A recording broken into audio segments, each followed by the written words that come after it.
Olá, bom dia a todas e todos. Queria primeiro saudar a todos, esperar que todos estejam bem aí nas suas casas, em segurança, né? Nos protegendo aí, seguindo esse paradigma atual do nosso distanciamento presencial, né? Mas com nosso desejo também de manutenção dos laços sociais. E acho que esse é um pouco também o objetivo dessa nossa live, né? Dessa nossa conversa ao vivo com professoras e professores da educação básica. A Laura disse aqui que está sem som, talvez seja você. Alguém pode confirmar se está me ouvindo?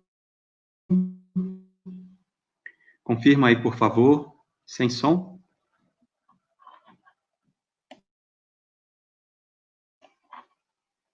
Agora vocês estão ouvindo?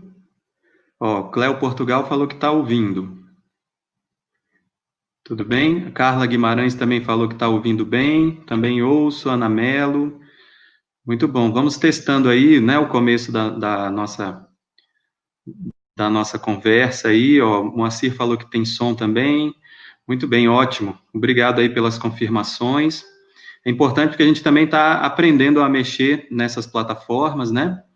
E então, se vocês tiverem qualquer dificuldade em termos técnicos, né, manda um aviso aqui que a gente vai acompanhando, tentando ajustar isso, né? Se por acaso a nossa internet cair, aí a gente vai retomar. Vocês esperem um pouquinho aí, que a gente retoma a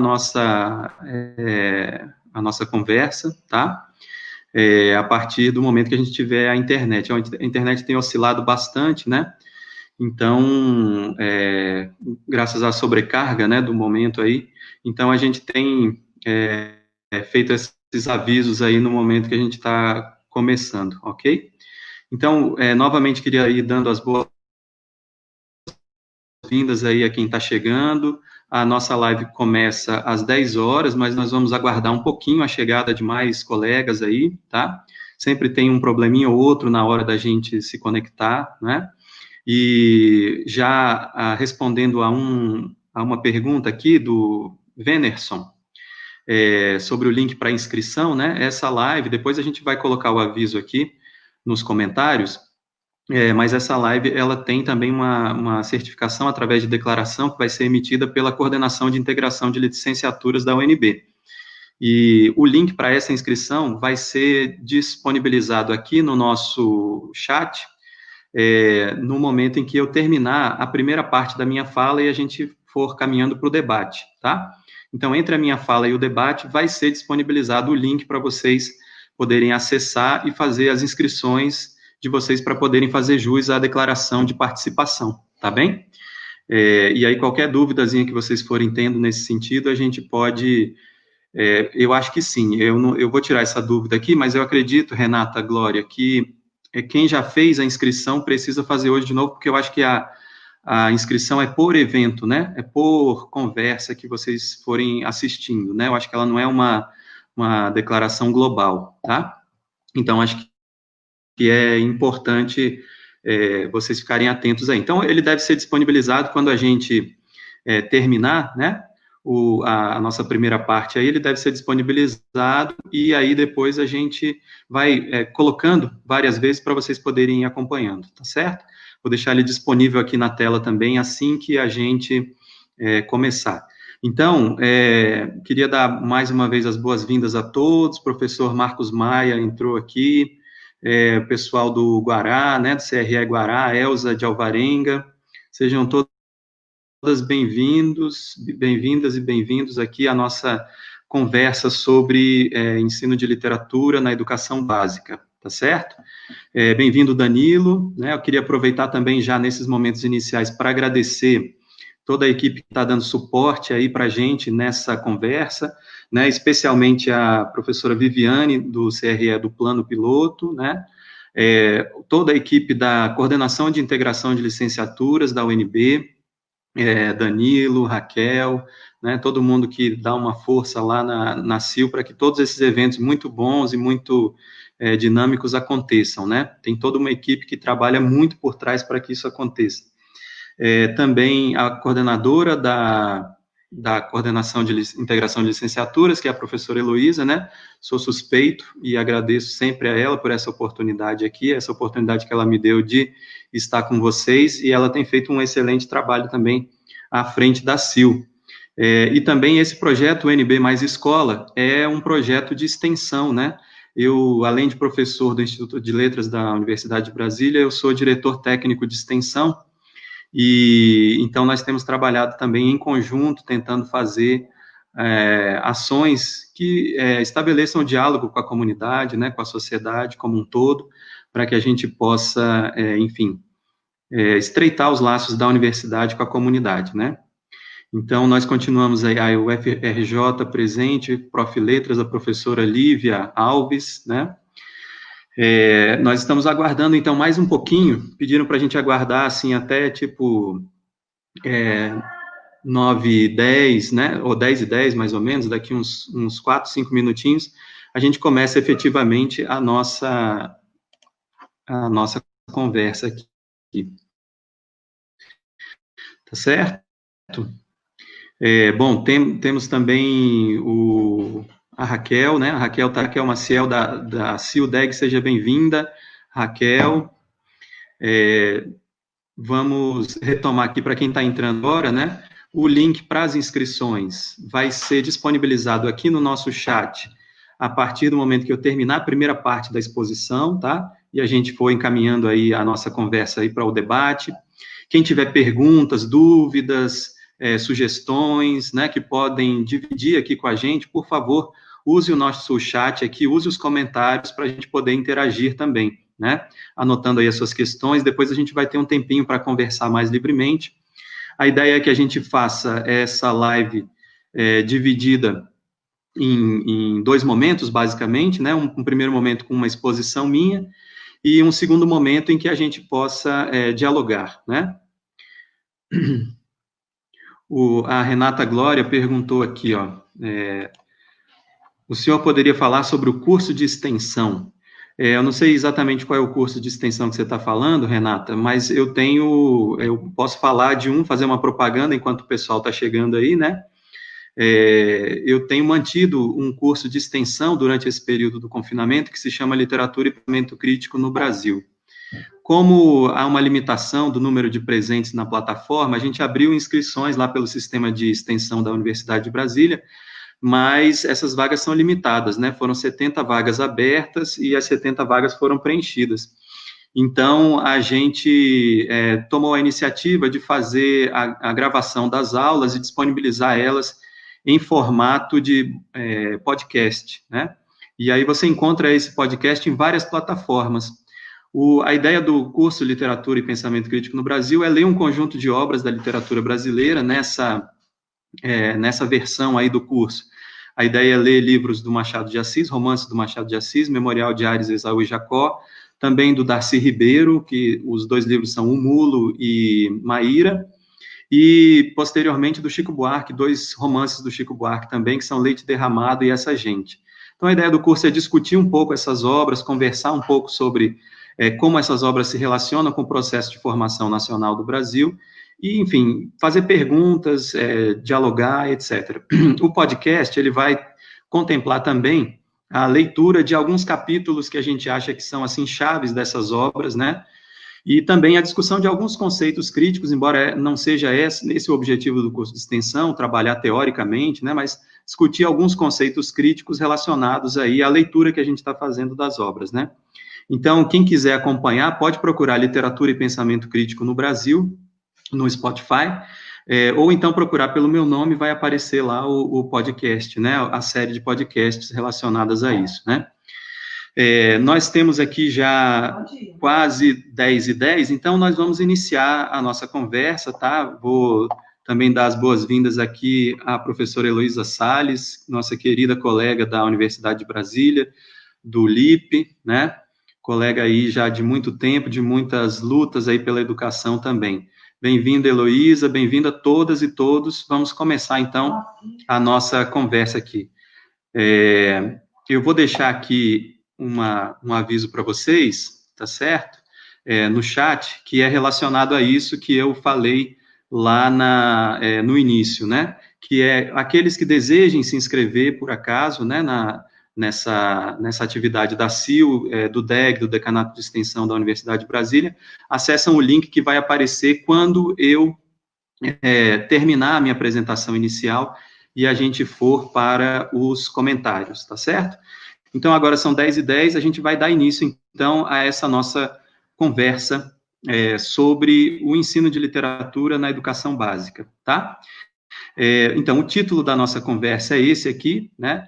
A literatura e a formação integral do estudante da educação básica, né? Vamos ver se vocês conseguem enxergar melhor com ela um pouco maior, né, essa tela. Então, a nossa ideia é dividir essa nossa conversa em 3 momentos, basicamente, tá? Primeiro, eu vou apresentar aqui o roteiro para vocês, né? A ideia é que a gente siga esse roteirinho, que as considerações gerais, né? Primeiro. Depois a gente vai discutir um pouco aspectos mais específicos relacionados à educação básica, alguns aspectos mais específicos ligados à literatura.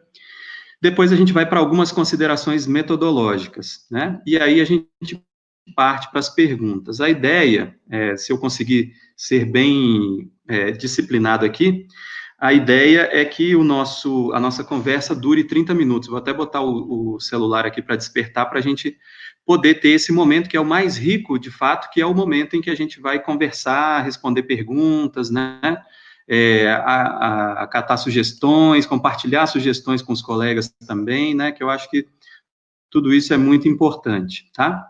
Então, começando a nossa live, eu vou conversar com vocês primeiro sobre fazer algumas considerações gerais e dizer, talvez, antes de iniciar mesmo, né, que tudo isso que eu vou colocar aqui, em termos muito resumidos, tem a ver um pouco com esse meu trabalho que já vem de algum tempo, né, assim, seja na condição de professor da educação básica, depois professor do ensino superior, professor de literatura, né, e também depois como pesquisador, né, como alguém que tem tentado pensar um pouco a literatura desse ponto de vista, assim, né, que é o quanto, talvez assim, se a gente pudesse resumir, que ponto de vista é esse? O quanto a literatura é importante na formação integral, né, do estudante de educação básica e também depois do próprio cidadão, né, da pessoa que já terminou seus estudos e continua as leituras, né?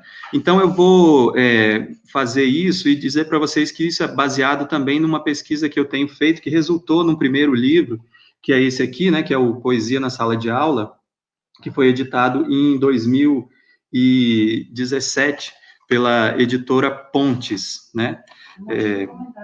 Isso, eu vou ver se a gente consegue tirar aqui o comentário da Heloísa. Eu não sei se eu consigo mexer nisso, porque é a primeira vez que eu estou mexendo nessa plataforma, né? Vamos ver se a gente consegue aqui.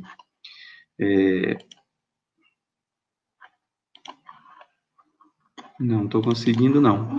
Mas vamos ver, vamos deixar assim, depois a gente vai tentando arrumar. Bom, então, a ideia é essa, assim, conversar com vocês a respeito disso, né? Ver se a gente consegue organizar aí uma sequência, né, mais ou menos coerente, no sentido de conversar um pouco sobre essas questões que a gente apresentou aqui, tá? Então, eu queria propor para vocês, nessa nossa conversa, né, um exercício de reflexão sobre a função da literatura na escola, e especialmente considerando alguns parâmetros que parecem, para mim, bastante importantes, assim, para a gente dar concretude a um problema que vem nos acompanhando historicamente no Brasil, né? E que nos inquieta como educadores, né? Que é a importância de formar leitores em uma sociedade cuja marca mais evidente é a desigualdade, né? É a iniquidade. Essa desigualdade se revela, então, todos nós sabemos, né? No plano social, no plano econômico, né? Mas também no plano cultural e no plano do acesso aos direitos, né, fundamentalmente. Então, essa desigualdade tem a ver com as disfunções que caracterizam o processo social brasileiro. E ela nos faz, né, essas disfunções do nosso processo social, elas nos impelem a perguntar, muitas vezes, até sobre os limites da palavra democracia no contexto da nossa formação como país, né? Então, considerando essa questão de base, né, que é a desigualdade social que deixa uma marca forte na nossa vida histórica e social como brasileiros, né, eu quero começar esse exercício que eu estou propondo a vocês, retomando, assim, como uma sugestão apenas fortuita, né, um trecho da LDB, que se refere aos fins daquilo que passou a partir dessa lei a ser considerado como educação básica, né? E nesse sentido, eu estou me referindo especificamente ao artigo 2º, que diz textualmente o seguinte: a educação básica tem por finalidades desenvolver o educando, assegurar-lhe a formação comum indispensável para o exercício da cidadania e fornecer-lhe meios para progredir no trabalho e em estudos posteriores, né? Então, é importante fazer uma ressalva que esse artigo, bem como todas as leis, né, elas são, na verdade, a expressão de uma contradição entre certos anseios da sociedade e a sua base material. Elas não são, evidentemente, cristalinas, essas coisas, né, que se gravam nas leis. Elas são sempre fruto de contradições, né? E o que está gravado na lei também não é desvinculado de uma multiplicidade de lutas sociais que pressupõem a lei e que resultam dessa lei, né? Então, acho que é bom a gente colocar isso, esse horizonte aí da LDB, né, para a gente pensar, então, em termos de qual seria a função da literatura nesse contexto. Então, eu acredito que a gente poderia ir conduzindo a nossa questão, no sentido de que eu acho que perpassa toda essa informação ligada a esse artigo da LDB, né, um ideal que seria, talvez, o de garantir aos cidadãos, né, aos sujeitos sociais, algumas capacidades básicas que facultem a esses cidadãos o acesso aos seus direitos, também a consciência dos seus deveres, né, para com os demais membros da comunidade, e, de modo especial, os mais vulneráveis social e economicamente, né.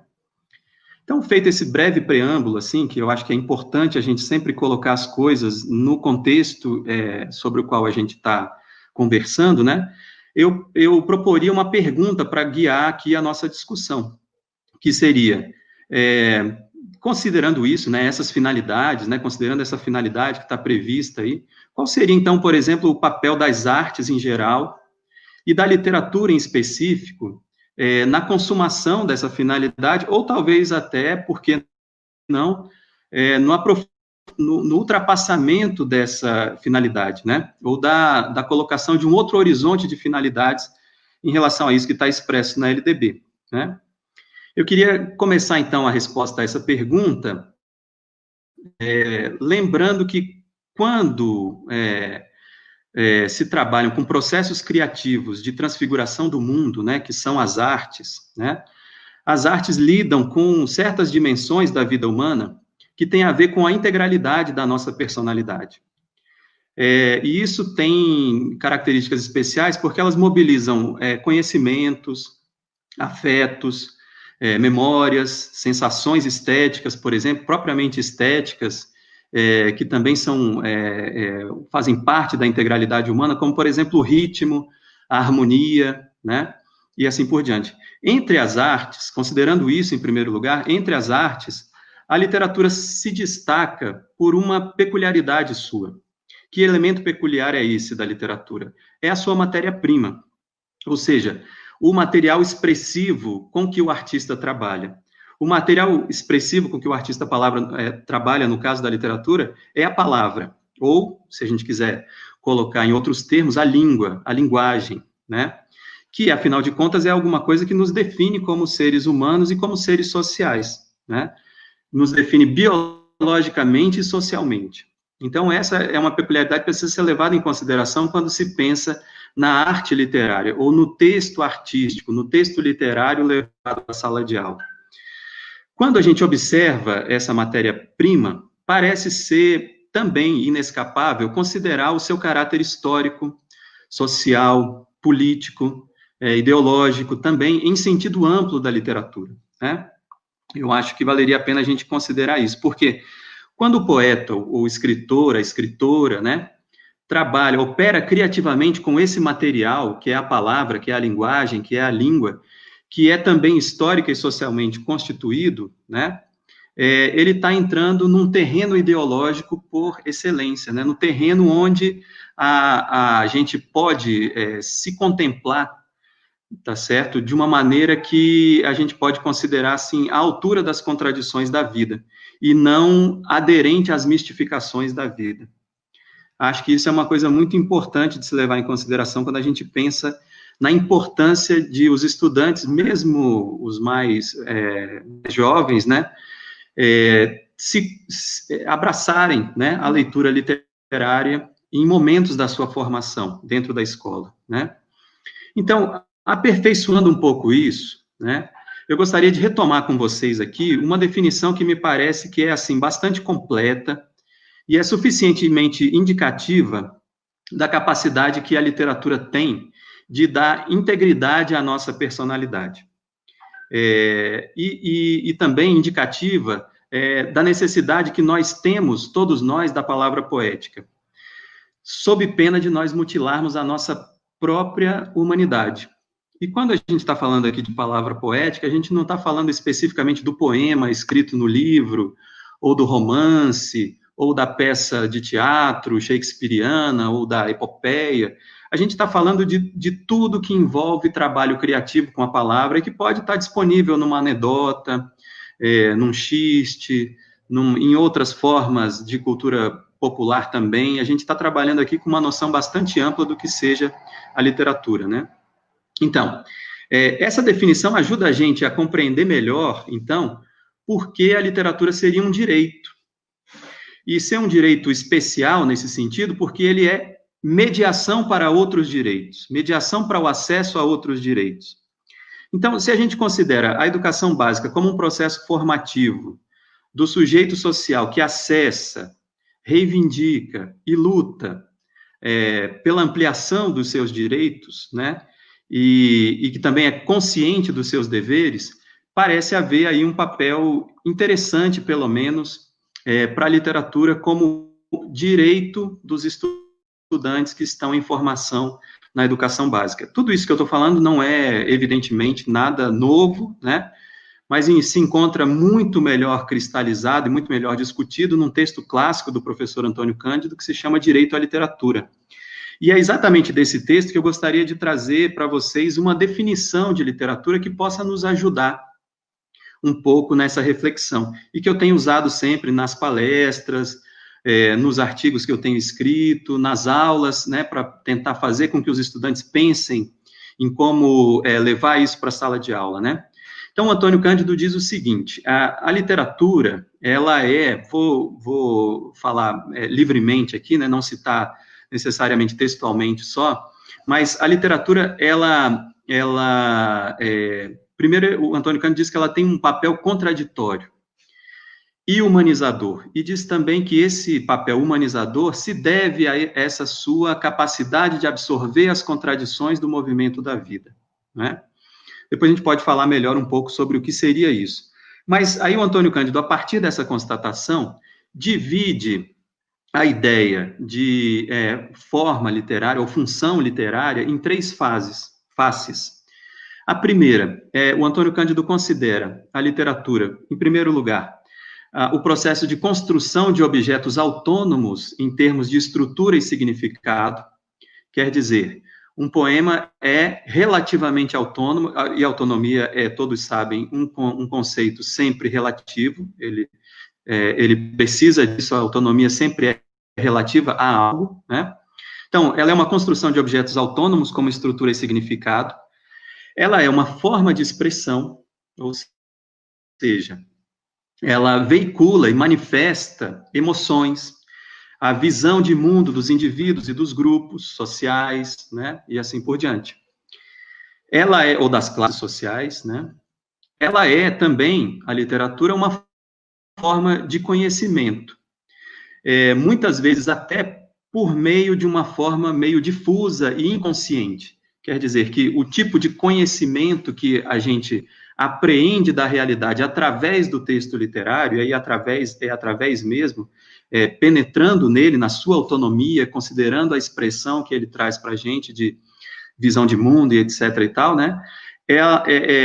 Ele é um conhecimento diferente do que, por exemplo, a gente consegue aferir ou perceber dentro do campo das ciências, por exemplo. Né? Há coincidência, mas há uma especificidade nesse conhecimento oportunizado através da leitura literária. Né? Então, resumindo, a gente pode dizer, de modo muito amplo, assim, que a literatura, considerando tudo isso que eu estou falando, a canção, a peça de teatro, a série, a lenda, o filme, vamos considerar a literatura isso tudo, né, para a gente pensar também na relação da literatura com outras artes e outras formas de expressão linguística também, em função estética, né? Então, a literatura atua em nós, quando nós nos dirigimos para a literatura e vamos ler literatura, ela atua em nós como objeto autônomo, se a gente considerar essa definição do Cândido, como objeto autônomo, com leis próprias, por exemplo, que dizem respeito à esfera dos sentidos, né? O olhar, as sensações, assim por diante. Também, ela se dirige a nós como objetivação de um certo ponto de vista sobre a realidade, que vai combinar elementos individuais e elementos coletivos. E ela se dirige a nós também, a literatura se dirige a nós também, como um mecanismo de interpretação da realidade, portanto, de conhecimento. Uma realidade que existe independentemente de nós, mas cuja interpretação é fundamentalmente dependente de nós, né, da nossa perspectiva, das nossas condições de enxergar a realidade ou não enxergar e assim por diante, né? Então, eu diria assim que vale a pena ainda tentar anotar que essas três dimensões da complexidade da natureza da literatura, elas estão articuladas nos termos de um processo, que esse processo, ele cria, engendra o que é propriamente artístico do fato literário. E aí, a esse processo, eu gostaria de chamar a atenção de vocês para esse termo, que é transfiguração da realidade. Quer dizer, esse processo nós podemos chamar transfiguração da realidade. E considerar que esse processo é humanizador por excelência. Uma vez que ele abre a forma literária às contradições da realidade.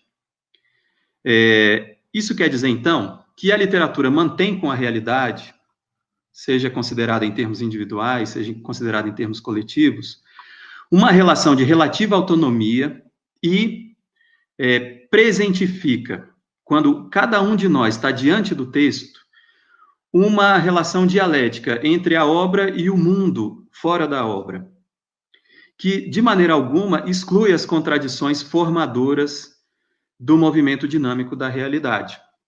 Então, ao contrário, na verdade, nos melhores casos, a literatura, a arte, torna essas contradições mais evidentes. E ao tornar essas contradições mais evidentes, ela nos dá a oportunidade, como leitores, criadores de sentido, que o nosso olhar se desvincule das aparências cotidianas, da mistificação cotidiana, né? Das fake news cotidianas, por exemplo, né? Para usar um termo atual.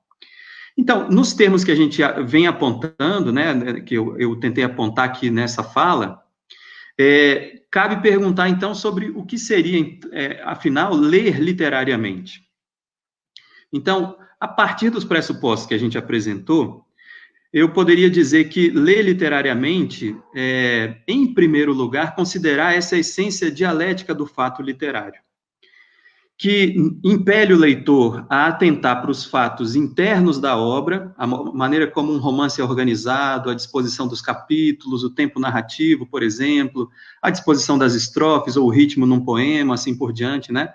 A maneira como um cantor emite, por exemplo, o seu canto numa canção, né? A maneira como conversa a melodia com letra, por exemplo, numa canção também, né?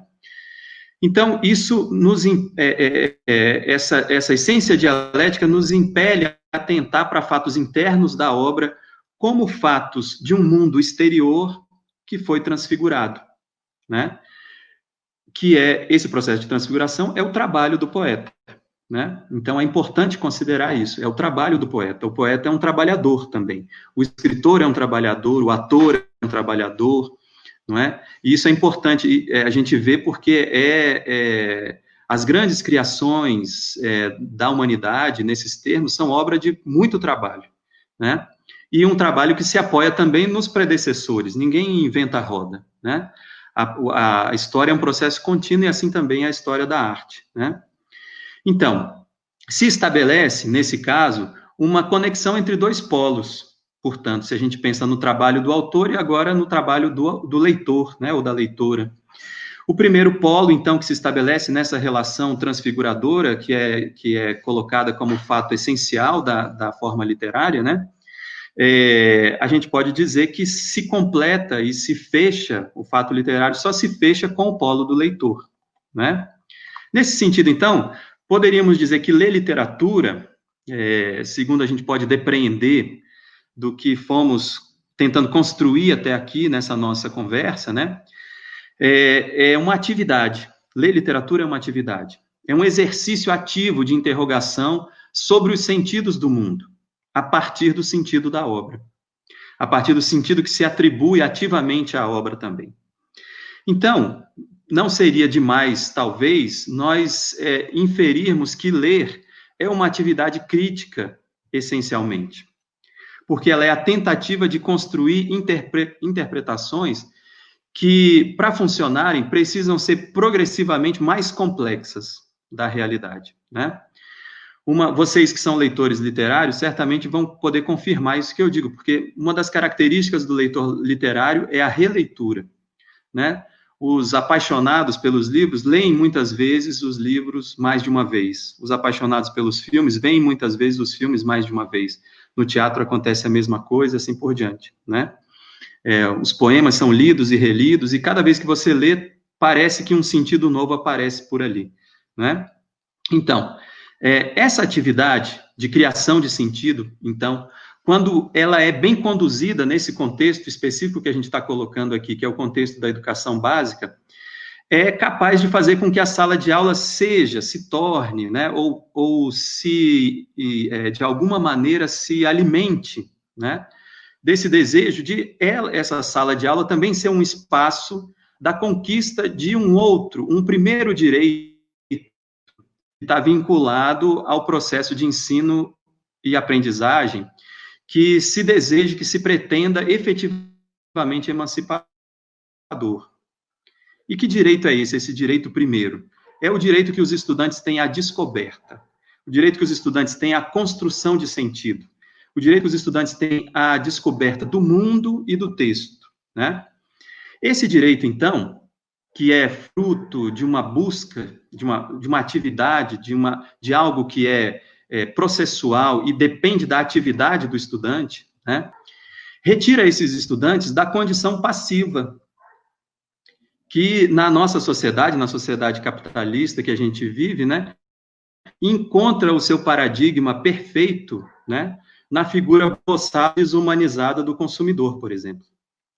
A literatura, então, no contexto nacional, tem também esse condão de nos resgatar um outro direito, o direito a não sermos puramente consumidores, de não sermos apenas passivos, porque ela pede a nós uma intervenção crítica sobre a obra e sobre o mundo, e não um consumo passivo do texto.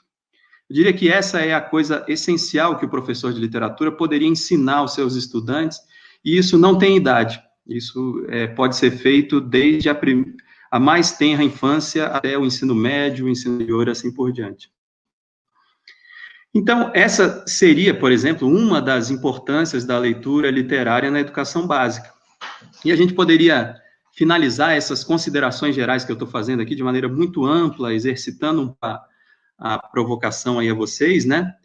Que ela complexifica ainda mais aquelas finalidades que nós apontamos lá em cima, que estavam gravadas na LDB, por exemplo, né? Então, eu acho assim, através dessa noção de literatura como espaço da dialética entre obra e mundo, que pede uma postura de interrogação contínua do sujeito que lê, nós estamos, então, intuindo, talvez, uma outra finalidade fundamental para a educação básica, que é a de formar a integralidade do espírito de sujeitos sociais emancipados, ou que, ao menos, compreendam o que seja a emancipação na sua época histórica, ainda que ela não esteja plenamente disponível para a totalidade da sociedade, por exemplo.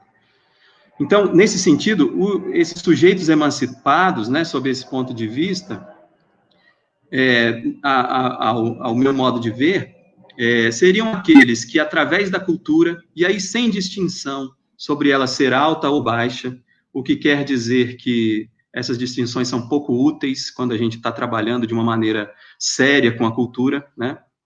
E do trabalho crítico com os materiais fornecidos pela realidade, né, sejam eles artísticos ou não, esses estudantes podem ser, de repente, junto conosco, mestres, educadores que também aprendemos, né, sermos capazes de, através do que a arte nos ensina em termos de sonho, de imaginação e de reflexão sobre a história, sermos capazes também de imaginar o que é historicamente novo, o que não está dado necessariamente nessa nossa época, embora dependa da nossa construção também.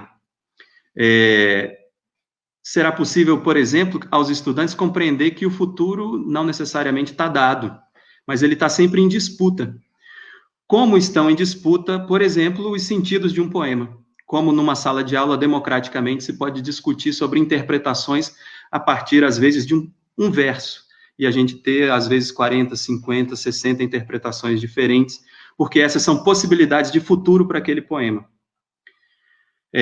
Bom, eu quero encerrar essa fala apresentando para vocês alguns dos resultados de algumas pesquisas que eu tenho feito, por exemplo, nesse livro que eu apresentei aqui para vocês, e em outras coisas que eu venho pesquisando também, aí até em vinculação com outras esferas, assim, de ensino, como português para língua estrangeira, etc. e tal, né?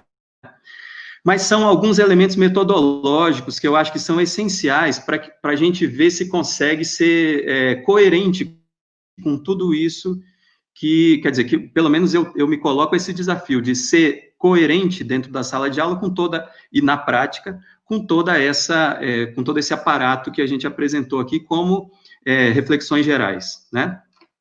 Então, eu listaria aqui para vocês alguns elementos. O primeiro deles é a atuação consciente do professor como mediador literário. O que quer dizer aqui mediador literário? É alguém que se coloca entre aluno e texto, entre a cultura do estudante, cultura representada pelo texto, por exemplo, entre a realidade que o texto apresenta e a realidade do estudante, por exemplo, né? Mas, para realizar essa mediação literária, a gente precisa de alguém que domine as características essenciais da autonomia do texto literário. Não para ensinar teoria literária para os alunos, mas para,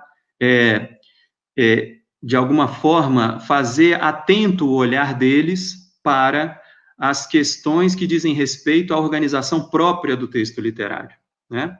Específica do texto literário. Isso para ser coerente com a primeira face que nós apresentamos aqui em relação ao Antônio Cândido, né?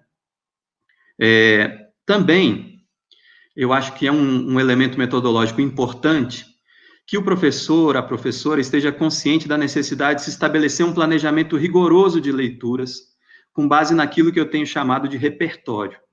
Quer dizer, um repertório é um conjunto de textos, né, que é estabelecido com critérios claros para si mesmo, para o educador mesmo, e também para os educandos. Quer dizer, os educandos precisam, de alguma forma, ser, sem se entrar, evidentemente, em detalhes teórico-críticos, nesse caso, mas devem ser suficientemente esclarecidos de que agora eles vão ler um texto mais fácil, por exemplo, daqui a pouco eles vão ler um texto um pouco mais complicado, depois nós vamos voltar para um texto um pouquinho mais fácil, e vamos encontrar um texto desafio, um pouquinho mais para frente.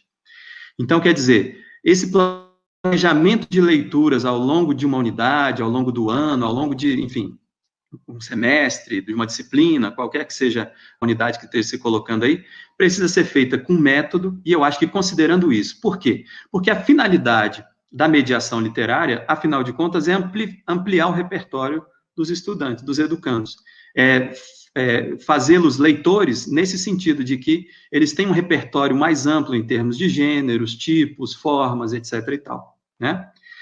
Um terceiro elemento metodológico que eu gostaria de colocar seria a organização consciente, deliberadamente, pelo professor, pela professora, seguindo 2 princípios fundamentais. Quer dizer, na aula de literatura, o protagonismo precisa ser do texto literário e o protagonismo precisa ser do estudante.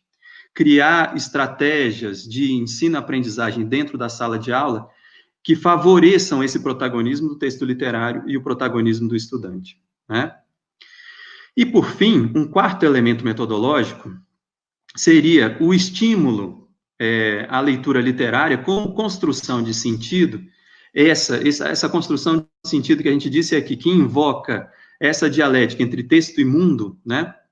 Através da combinação de estratégias de leitura literária com estratégias de ensino, de criação literária. Eu acho que o componente criativo é muito importante para despertar o interesse dos estudantes sobre a leitura literária.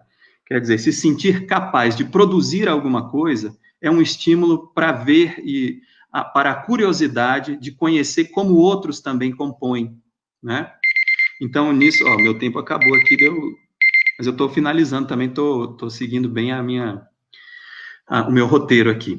Bom, enfim, para terminar mesmo, em resumo, esses 4 elementos que eu citei aqui para vocês, esses 4 elementos metodológicos, eles visam garantir 2 coisas. Uma primeira coisa é que a literatura seja trabalhada na sala de aula em sua especificidade estética, de modo a se adaptar ao nível de ensino do educando, né? E, em segundo lugar, que a aula de literatura seja um espaço de construção de sentidos, considerando como protagonistas dessa construção de sentidos o aluno e o texto literário, ou o trabalho do aluno sobre o texto literário, né? Então, basicamente, era isso que eu queria falar para vocês, assim, em linhas gerais, né? Eu tentei cumprir aqui os 30 minutos, porque senão a direção vem e corta aqui a gente, né? Então, eu tentei apresentar isso para vocês, né, em linhas gerais, e a nossa conversa agora começa, então, lembrando que vai ser colocado aqui, daqui a pouquinho, né, o nosso link, tá, para as inscrições daqueles que querem a declaração de participação, tá ok? Então, o momento aqui está aberto para as perguntas, colocando aqui as perguntas, então, uma primeira pergunta aqui da Carla Guimarães. Oi, Carla, tudo bem? Tudo certo? Que bom que você está aí ouvindo, teve paciência para me ouvir. O repertório pode sofrer interferência dos alunos, ou seja, trazendo também algumas propostas deles, o que eles querem ler, ou até propor leituras transversais com o diálogo com outras artes? Exatamente, Carla. É exatamente isso. A questão que a gente coloca é exatamente essa, que esse repertório seja uma construção, né?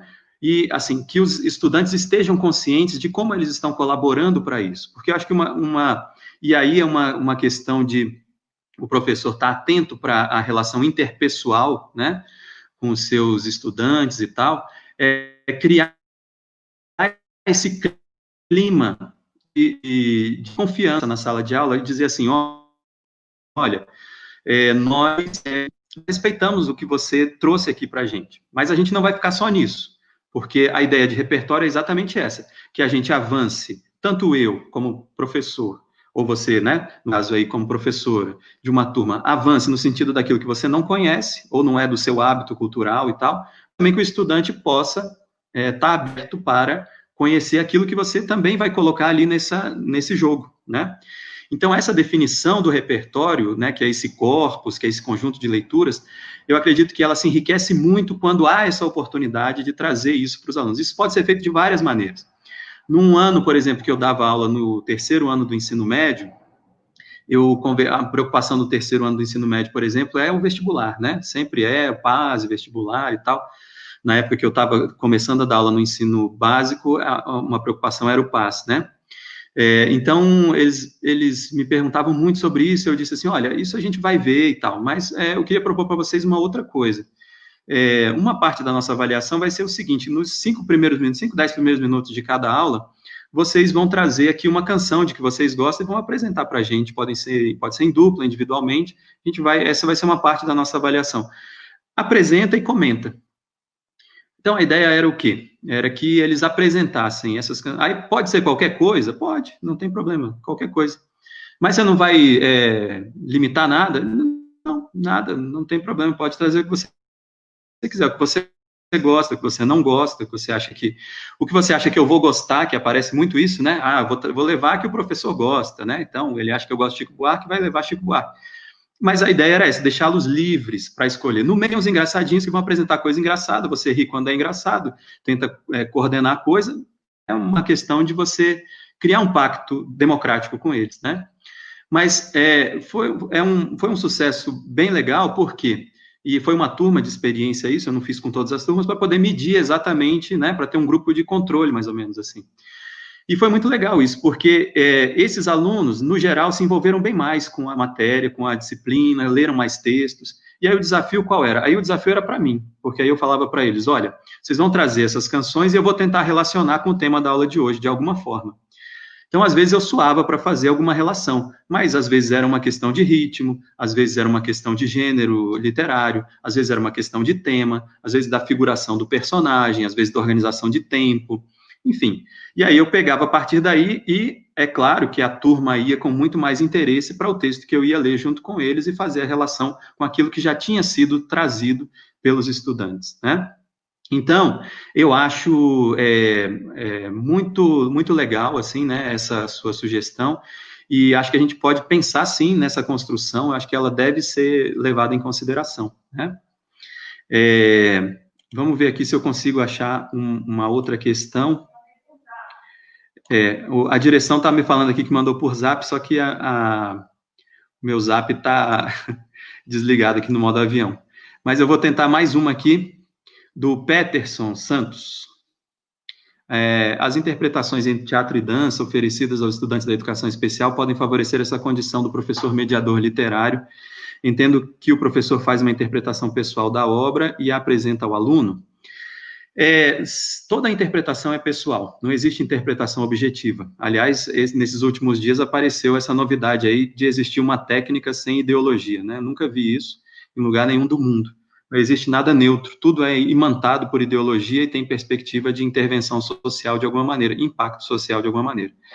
O que eu acho que deve ser o cuidado, quer dizer, nós sempre fazemos interpretações pessoais. O que eu acho que tem que ser o cuidado é que o leitor mais experiente, no caso, o professor, que é o leitor mais experiente de literatura, porque nem sempre eu vou ser o leitor mais experiente do tipo de manifestação cultural, por exemplo, que o estudante domina. Talvez ele domine melhor a interpretação de outros gêneros que eu não domino. Mas, no que se refere à leitura da literatura escrita, talvez, naquele contexto da sala de aula, o professor seja o mais maduro nesse sentido. Isso quer dizer que ele tem que ter o cuidado de não impor a sua interpretação sobre as demais. Ele vai precisar apresentar essa interpretação segundo os critérios da sua viabilidade, e nisso ele vai ensinar os estudantes a argumentarem também, né, pelo exemplo, dizer assim, olha, eu acho que isso é dessa forma, ou essa fala desse personagem significa isso, por causa desse motivo concretamente apontado no texto. Então, isso é uma forma de ensinar os estudantes também a se manifestarem dentro da sala de aula, fora da sala de aula, terem argumentos, não acreditarem em qualquer coisa que eles dizem à primeira vista, né. Então, eu acho isso, assim, essa condição de mediador tem que levar em consideração isso, sabe, Peterson? Essa questão de que a gente talvez, aquele que vai encaminhar a obra para o aluno, mas quantas e quantas vezes, por exemplo, como pesquisador, eu procuro sempre levar os textos que eu estou investigando e pesquisando para a sala de aula, e essas leituras ganham muito com a contribuição dos estudantes, elas ganham bastante mesmo com a contribuição dos estudantes. Então, acho que essa questão é importante, é tentar lembrar disso, lembrar que a gente, de alguma maneira, pode até dominar um pouco mais os mecanismos de interpretação daquela forma, mas essa interpretação jamais poderá se impor sobre as demais. Ela pode até aparecer como aquela mais completa e mais complexa, mas não se impor no sentido de anular as demais que aparecem dentro da sala de aula. O Danilo já postou aqui o link, né? Está colocado aí. Da Sabrina. Vamos ver se eu acho aqui da Sabrina. Vamos ver, estou procurando aqui, tá, gente? Copia e coloca aqui, vou pedir aqui para a direção colocar no chat a pergunta da Sabrina que você sugeriu para eu responder. Certo?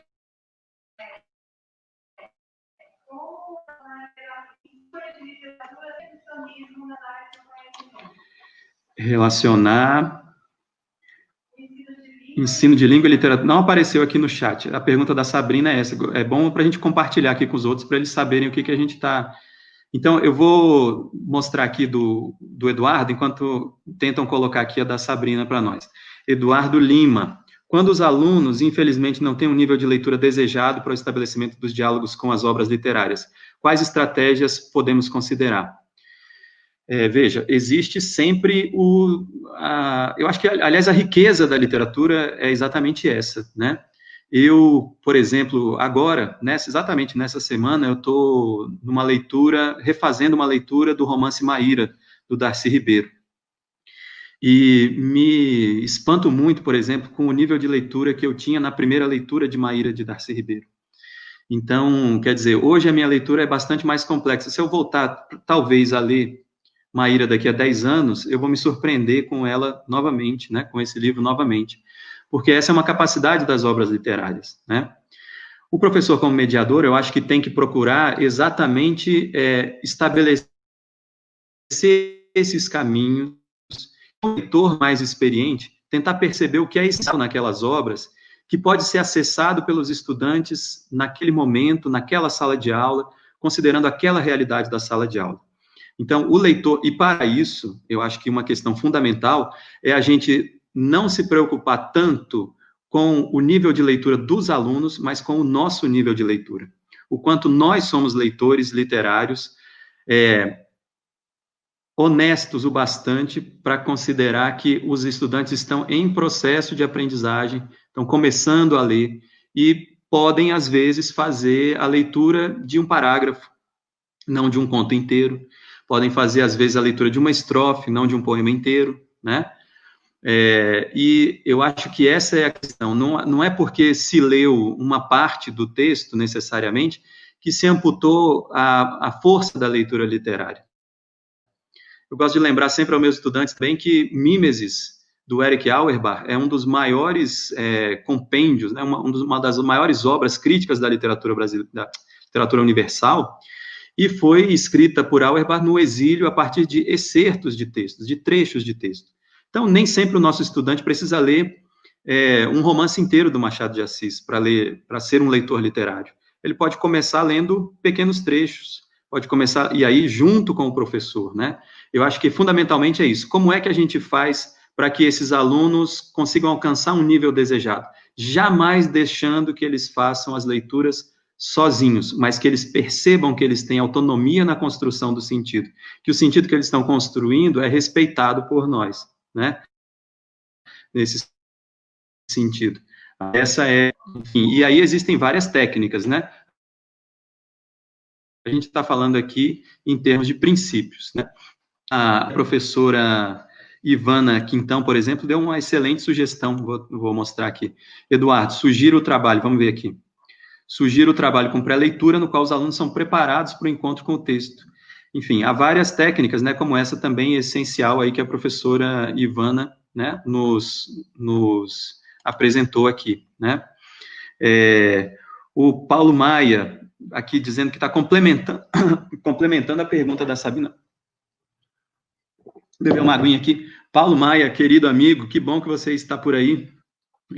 Como relacionar a leitura e a criação literária em sala de aula com língua e também com outras artes? Acho que isso é fundamental. Quer dizer, essa é a entrada, Paulo, para uma coisa que você faz também muito bem, né? Que é a interdisciplinaridade, o jogo com outras linguagens, por exemplo, com o audiovisual, que eles dominam tanto, né? Quer dizer, os alunos não precisam trabalhar criativamente só produzindo literatura, mas produzir formas de linguagem também, eles podem produzir postagens, podem produzir outras coisas, o que seja útil, por exemplo, na sua idade, nesse momento, né, na relação com a comunidade. E aí, esse eu acho que é um gancho essencial para uma coisa que a literatura traz também como fundamento, e que às vezes é sonegado, é esquecido, quando a gente fica muito vinculado a essa especificidade. Quer dizer, quando a gente se vincula à especificidade do texto literário, a gente não pode encerrar as possibilidades do trabalho nela, mas ela tem que transitar. Não há problema nenhum de haver conversa com outras áreas, com geografia, com história, etc. e tal, né?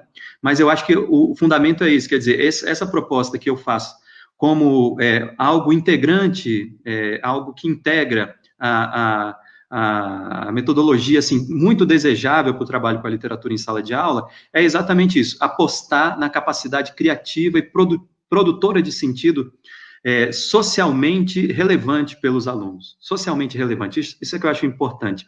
Não pode ser uma coisa só por uma redação que vai ficar guardada na gaveta, tem que ser alguma coisa que ponha o debate vinculado à realidade, né? E acho que as experiências que vocês têm feito aí, por exemplo, na UFRJ, são excelentes nesse sentido, né? Até se você quiser compartilhar aqui nos links aqui com a gente, no chat, link para o seu trabalho, eu acho também excelente, né? E o Matheus, por exemplo, fala aqui, eu acho que, como os estudantes atualmente estão acostumados com informações rápidas e dinâmicas, seria uma boa começar pelos contos. Sim, pode ser pelos poemas, né? Pode ser pelos contos. Agora, veja bem, várias pesquisas e várias escolas, né, do mundo inteiro têm a necessidade de desenvolver nos estudantes, ainda cedo, a capacidade de concentração e de leitura para lerem textos longos. Isso eu acho que é muito importante, e essa relação que é a literatura, quando você começa a ler um romance, né, Guerra e Paz, por exemplo, não precisa, estou exagerando, mas pode ser qualquer outro, Leite Derramado, Chico Buarque, por exemplo. Quando você começa a ler um romance, a sua relação com o tempo se modifica, psicologicamente essa relação se modifica. E essa relação, ela é muito importante num tempo em que a gente está, como o Matheus aqui falou, né, muito acostumado a informações rápidas, que não se convertem em conhecimento, aliás, diria mais, elas não se convertem nem em informação, a gente está vendo isso, essa multiplicidade de informações se converte em nada. Você passa ali, às vezes, meia hora, 20 minutos numa rede social, sai dali, parece que nada ficou agregado, a menos que seja uma coisa muito chamativa. Aliás, a gente tem sido pródigo também nisso, assim, né, em coisas muito terríveis, muito trágicas, que marcam e traumatizam a gente. Aí isso fica guardado. Mas o resto, essas outras informações, a gente vai perdendo. Então, essa dimensão da leitura em tempo, no tempo literário, ela é muito importante para a conformação exatamente disso, né, de uma outra relação com o tempo. Uma vez eu estava indo para um evento literário aqui em Brasília, né, numa cidade aqui próxima a Brasília, que é Ceilândia. E aí eu fui de metrô e tinha, por acaso, um menino da Secretaria de Educação, um estudante, sentou no chão, perto de mim, da minha cadeira, da poltrona, e começou a ler um livro, tirou um livro grande, assim, que ele depois me falou que tinha pego da biblioteca e tal. Eu falei, isso aí. Aí ele falou, gosto. Eu falei, por que você gosta de ler? E ele falou assim, porque ajuda o tempo a passar. Então, quer dizer, não é passar o tempo, essa maneira como ele construiu me pareceu muito interessante, quer dizer, ajuda o tempo a passar, e eu fico pensando, em que outro plano esse tempo está passando, né? E aí é exatamente esse plano das contradições vivas da vida, e não esse plano da aparência, da comunicação rápida, da desatenção, né? Porque a desatenção, veja bem, ela leva, finalmente, à indiferença. E a gente está precisando na nossa sociedade, né? A desatenção, ela é irmã da indiferença. Não é um tempo de sermos indiferentes ao sofrimento dos outros. Quando a gente acompanha, por exemplo, um personagem trágico que sofre por forças que às vezes são alheias à sua própria escolha, né? Nós estamos nos conectando com isso, né? Não é à toa que Aristóteles falou tantos séculos atrás sobre o efeito da catarse, né? Que é esse efeito de empatia, de compadecimento também pelo sofrimento do outro, que educa, que ensina. E eu acho que a mensagem que a gente poderia deixar a partir dessa, talvez não seja muito pretensioso, né, a partir disso, é que é preciso treinar a atenção, porque a atenção leva ao compromisso com o outro, né, e a literatura é essa fonte. A desatenção, que é estimulada a todo momento pelos WhatsApps da vida e etc e tal, ela leva à indiferença, e é contra ela que a gente tem que lutar, e acho que a literatura, nesse caso, entre as coisas inúteis que existem na vida, é uma das artes mais úteis nesse sentido, né? Tá, nós estamos chegando aqui ao final, vou perguntar para a direção aqui se a gente pode encerrar. Pode escolher, está super engajado. Vamos ver se tem mais alguma pergunta aqui. Façam a inscrição, a Raquel está pedindo, né? Vou colocar aqui um comentário também do Rafael Nascimento Gomes. Rafael, ótimo você estar aí, muito obrigado pela sua participação. Não podemos esquecer de versões adaptadas de obras clássicas, exatamente. Já trabalhei, ele diz, né, da sua experiência, isso é muito bom a gente compartilhar experiências, né? Trabalhei algumas vezes em versões em HQ de algumas obras importantes da nossa literatura brasileira e o resultado foi muito bom e receptivo, uma vez que os alunos gostam dessa linguagem. Exatamente, é isso aí. E o Rafael dá uma dica que é excelente, porque aí a gente tem também o audiovisual, né, e outras, o filme, a própria novela, às vezes, a canção, né, que é uma coisa riquíssima, e as histórias em quadrinhos, né, que também chamam a atenção por esse aspecto visual. O que eu tenho tentado defender também é que a gente sempre use isso como um mecanismo, né, assim, um mecanismo para a gente chegar, em primeiro lugar, à formação de leitores literários, né, e saber da especificidade dessa leitura literária, né? Qual que é a especificidade dessa leitura literária? Então, há alguns colegas, inclusive, que eu respeito muito, que são contra, por exemplo, essas versões adaptadas e tal. Eu me lembro, eu, jovem, 11, 12 anos, eu lia muitas versões adaptadas de clássicos universais, né? E isso não me amputou nada no desejo de seguir lendo as obras, né? Moby Dick e depois Robinson Crusoe e assim por diante, né? A Divina Comédia. Enfim, essas versões adaptadas, eu acho que se bem trabalhadas em sala de aula, elas são muito importantes, né?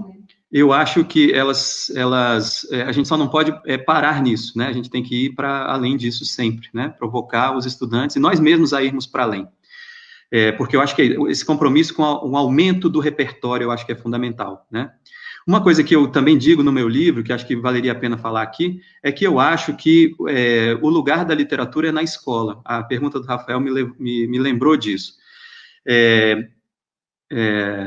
Claro que não só na escola, né? Mas numa sociedade, como a gente disse lá no início, muito desigual, que tem os problemas que tem a sociedade brasileira, que, por exemplo, estão mostrados agora de forma terrivelmente flagrante pela epidemia do coronavírus, né? Como isso atinge especialmente as periferias, as pessoas mais vulneráveis, né? Também em termos culturais acontece isso. E a gente tem que desmistificar alguns mitos relacionados ao fato de que, por exemplo, Machado de Assis é uma coisa da elite.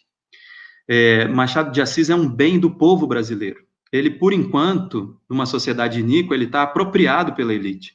Mas ele interessa a todos os brasileiros. Ele interessa a eles. Ninguém é obrigado a ler. o que acontece é que, ou seja, sendo o Machado de Assis um patrimônio do povo brasileiro, como Shakespeare é um patrimônio da língua inglesa, eu diria até, nós precisamos considerar o seguinte, que é preciso fazer a mediação para que o povo tenha isso também, para que mais esse bem seja distribuído igualmente para ele, né? Porque senão ele está entregue apenas à indústria cultural ou a WhatsApp, né? As fake news e pronto, né? Então, acho que a escola tem um papel determinante nesse sentido e a literatura, vista desse ponto de vista, de patrimônio cultural que pertence e é um bem dos brasileiros, né? A gente precisa resgatar isso, me parece. E, infelizmente, a coisa é vista de cabeça para baixo. Alunos e também professores, muitas vezes, acreditam que é uma coisa chata ler Machado de Assis porque é obrigatório. Ser obrigatório é uma face do problema. O problema maior é outro. Trata-se do acesso das classes populares aos direitos básicos da cidadania, entre eles o direito à cultura. Um verso do Gilberto Gil que me parece muito interessante de ser relembrado aqui. Aliás, Gilberto Gil está lançando hoje um álbum, né? No auge aí da sua velhice, né, da sua idade maior, né, ele lança um álbum com o Baiana System hoje, e é bom porque é um jovem idoso, né, que continua produzindo e que merece todo respeito. Também hoje nós temos essa moda no Brasil de achar que morte de idoso é qualquer coisa, né, não, muito pelo contrário. A maior parte dos escritores literários atinge o seu auge depois dos 60, 70 anos, e dá para nós as grandes obras que ficam marcadas na história da literatura. Então, por exemplo, citando esse grande poeta que é o Gilberto Gil, ele diz assim: o povo sabe o que quer, mas o povo também quer o que não sabe. Uma das canções dele do início dos anos 2000. E que é muito importante isso, e esse é um papel da escola, né? É tentar apresentar aquilo que não está disponível na casa, na biblioteca, né? E assim por diante.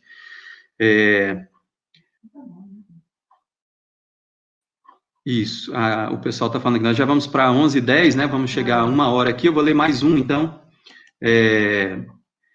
Elma Souza, como professora da educação infantil, excelente que a educação infantil esteja representada aqui, né? Reconheço e valorizo a importância enorme de iniciarmos um trabalho de encantamento com a literatura nessa fase. Exatamente. E, olha, as professoras, e eu digo professoras que são notadamente uma maioria, né, dessas profissionais muito valorosas do Brasil, elas, de fato, são muito importantes nesse momento, né? E é impressionante como as crianças adoram ler, né? Quem já conviveu com criança, na formação das crianças, vê como isso é forte para elas, né? Como elas adoram descobrir o livro, descobrir a materialidade do livro, inclusive, né? Então, isso que a Elma está chamando aqui de encantamento, né? É algo que, de fato, é fundamental porque passa por essa relação afetiva com o livro, né? No livro nós encontramos, a partir dessa infância, segurança também, amparo, né? Nós encontramos mistério, né? Aquilo que nos fascina na própria vida também, né? Então, eu diria assim que, para ser um outro grande poeta, infelizmente morto muito cedo, muito precocemente, que é o Cacaso, ele diz, e é com isso que eu abro o meu livro, Poesia na Sala de Aula, né? Ele diz: poesia eu não te escrevo, eu te vivo, e viva nós.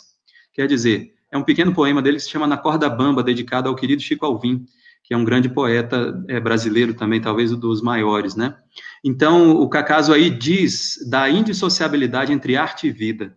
Elas não são coisas diferentes, elas são parte desse mesmo amálgama que nós chamamos humanidade. Por isso que é importante que a educação infantil esteja comprometida com o despertar desse encantamento já logo no início, nas primeiras fases de formação da criança, e isso continue como alguma coisa importante também nas outras fases. Há um distanciamento natural do adolescente ou do pré-adolescente em relação à leitura, o que não quer dizer que a gente não deixe de continuar oferecendo, de continuar mostrando esse encantamento, tentando despertar inquietações e problematizações nesse sentido, né? Então, é importante, a gente não precisa impor essas coisas, é preciso uma postura de educador fundamentalmente democrático nesse sentido, né? Quer dizer, apresentar, dizer da importância, explicar por que está sendo lido, e explicar por que algumas coisas vão ser obrigatórias durante a vida. E nem tudo será possível negar, será preciso fazer algumas coisas que são obrigatórias, e algumas coisas que são muito boas, né? E também, eu acho que por um outro lado, dissociar, quando for necessário, um paradigma exclusivista que muitas vezes aparece, que é assim, a leitura da literatura é só prazer. Eu li grandes obras da literatura mundial por ofício, porque eu fui obrigado para fazer concursos na universidade, por exemplo, e me encantei muito com essas coisas que eu tive que fazer obrigatoriamente. Então, é preciso sempre manter esse espírito, né, de avaliação dialética das condições materiais que nós temos para o exercício da nossa profissão e do estabelecimento da nossa relação com os estudantes, né. Bom, o link para inscrição foi colocado de novo aqui, eu vou colocar aqui para vocês, se alguém quiser copiar também, o Danilo mandou de novo aí, tá certo? Bom, pessoal, eu acho que nós vamos encerrando, né? Eu queria mais uma vez agradecer muito essa oportunidade, né? É muito bom ouvir vocês aqui. Eu passei vários comentários aqui de amigos queridos aqui que eu não pude falar também e citar aqui na minha transmissão. Mas eu acho que foi uma conversa muito boa, né? Me estimulou também a escrever um pequeno texto. Depois eu posso disponibilizar para vocês aqui também na página. A nossa diretora aqui está dizendo que pode mandar depois também para uns inscritos, né? A gente pode mandar no e-mail de vocês, assim, respondendo, né? Vou ajustar algumas coisinhas no texto, mas, assim, a alegria do professor é exatamente essa de estar em sala de aula, embora estejamos aqui distanciados presencialmente, né? A alegria do professor é essa, de cumprir a sua missão de tentar provocar, esclarecer, abrir o diálogo, né? E assim ensinar e aprender com vocês, né? Então, eu acho que a gente cumpriu aqui uma boa missão nessa manhã, né? E deixar essa mensagem, né, de que a gente está distanciado presencialmente, mas não socialmente. Os laços sociais precisam ser mantidos, precisam ser reforçados, precisam ser cuidados, né? Porque as pessoas continuam aí, alguns tendo que trabalhar, alguns com medo de sair de casa, alguns tendo que ficar mesmo em casa. Então, esses laços de solidariedade, muitas vezes, independem da nossa relação presencial. Então, fiquem em casa, por favor, cuidem-se, cuidem dos seus, e valorizem os seus maiores, né?